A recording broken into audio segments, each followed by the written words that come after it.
Hey you guys, so I am Intrigue, you can call me Trig, and I'm here to basically do a video that I feel like no one has done before, which is to essentially break down competitive Halo into clear, simple steps, so to speak, as to where to get started. So we're going to start off with the number one thing you need to do to get started in competitive Halo. Well, obviously you need to buy an Xbox One, you need Halo 5, you need internet, you need a controller. After all that is said and done, you need to figure out your controller settings. This is so important. Some people may overlook this, but you really need to figure out a button layout that is comfortable for you. Don't think about everyone else. Don't be like, what do you play, Roy? What do you play, Snipe Down? Maybe I should know. What is good for you isn't good for everyone else. And when it comes to that, I truly believe default is trash. Don't play on default. If you do play on default, more power to you. Most likely you probably claw. The claws are mad. You hold your controller. You know, usually you use your fingers to push these buttons and you use your thumb to push these buttons. And when you claw, you use your pointing finger to push these buttons, so your thumb never has to leave this little joystick. So you are always ready to aim no matter what you're doing. You can jump or boost or whatever these buttons are. You can do it while holding your thumbstick. That's what clawing is. For me personally, clawing hurts my hand like crazy. I can't do it. I don't want to do it. I'm okay on that shit. And luckily for you people out there, younger people especially, you don't really have to claw anymore. We've got all these great resources like scuff controllers and elite controllers where they have paddles in the back. So instead of having to worry about jumping with A or boosting with X or whatever your settings are, you can put those on your paddles and you still don't ever have to leave your thumb off that joystick to be able to aim and crouch and jump and boost and switch weapons or whatever. If you have no idea, I like bumper jumper because jumping is really important, and being able to jump without having to move your hand off of the stick there, you can do so much. And I actually played the new setting called Hell Jumper. Hell Jumper is a brand new setting. Well, not brand new, but it's pretty new. And it essentially is bumper jumper, but you can zoom in with your left trigger. And the thing about this setting that I really want to mention to everyone, that the reason why I truly love it, it is the only setting in Halo where you can hold the button to stay zoomed in and let go of the button to zoom out, if you know what I mean. So like my old zoom on bumper jumper would be the right joystick. To push in on that, you would zoom in. But in order to zoom out, you'd have to push it again. So it's like zoom and you have to click it. With the Hell Jumper, nope, I can hold the button, let go, hold it, let go, however much I want when it comes to zooming. So like I said, I play Hell Jumper, but I play with custom buttons. And oh my god, kids, you are even luckier than the Xbox 360 kids, because you can literally customize your entire button layout. The entire thing. The whole thing. The whole fucking button layout. Like, you can customize it.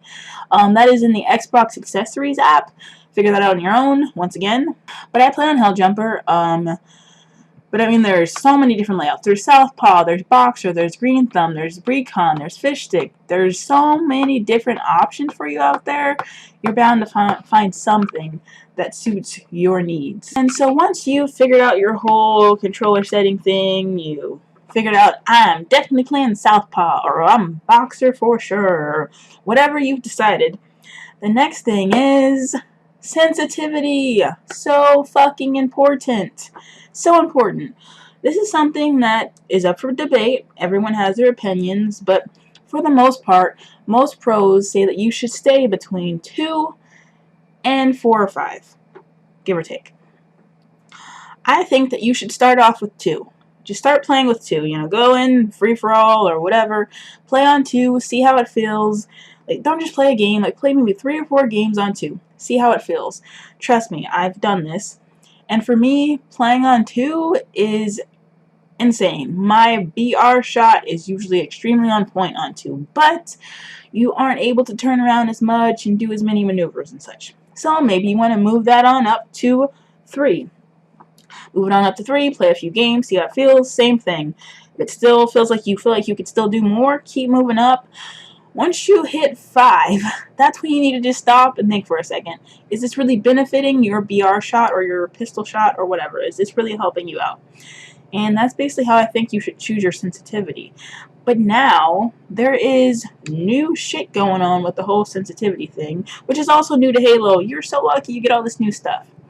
So, as far as the new Halo settings go, we've got look sensitivity, which is what I was talking about. Like I said, I usually play on 4, but sometimes I randomly, when I'm playing online, it just feels like a slow day. I'm like, this feels really slow, so I move it up to 5. And I kind of switch between 4 and 5, bumping it back and forth. But there's now look acceleration. So basically, this is saying how fast will your controller or your screen, move when you're holding your right stick all the way to the edge. And for some, I don't really know what people are playing on these days, but I like it on 2. It feels okay. 3 is the default. Honestly, I don't know too much about this, but I find that 2 works good. But just know that whatever you do choose, it will affect your overall sensitivity. So if you play on a high sensitivity, and then you play on a high acceleration, you're going to be all over the place, man. But for someone like me, I rarely push my stick all the way to the edge. Very rarely. That's a whole nother video I should make about that. You don't need to do that, like, ever, unless you're turning around. And then there are the inner and outer dead zones. These guys here. Let's pretend that your joystick is this little circle here, right? And as far as the dead zone is basically meaning what area of this circle is dead, meaning no matter if you put your joystick there or not, will it actually be affected on your screen and gameplay. I put it to 0 because I am someone who likes to have very precise movements, meaning even if I move my joystick like a tiny centimeter, my Spartan's aimer will move a tiny centimeter anywhere that I need it to go. But some people like dead zones. Some people, maybe you push your stick a lot, so like, this is starting to sound weird. Maybe, you push the stick around more than others, and you're like, well, I want to be able to turn around faster, so you want the outer dead zones. Remember I said you don't really ever need to go to the edge that often unless you're turning around? Well, maybe you are someone who likes to do that a lot, so you want to make your outer dead zone smaller, meaning even when you push your stick halfway through your circle thing, you're already at max instead of having to go all the way to the edge. But I mean, that's totally preference. I think 0 is awesome, and I'm sticking with it. And that is basically controller settings. Really think hard about this. Like, I want you to take your time, figure it out, play with it. And if you were just completely lost, you just gotta figure it out, man. Stop being lazy and figure your shit out. It takes time. But bumper jumper, 3, sensitivity, 3, whatever, look acceleration, and 0 dead zones. Do that.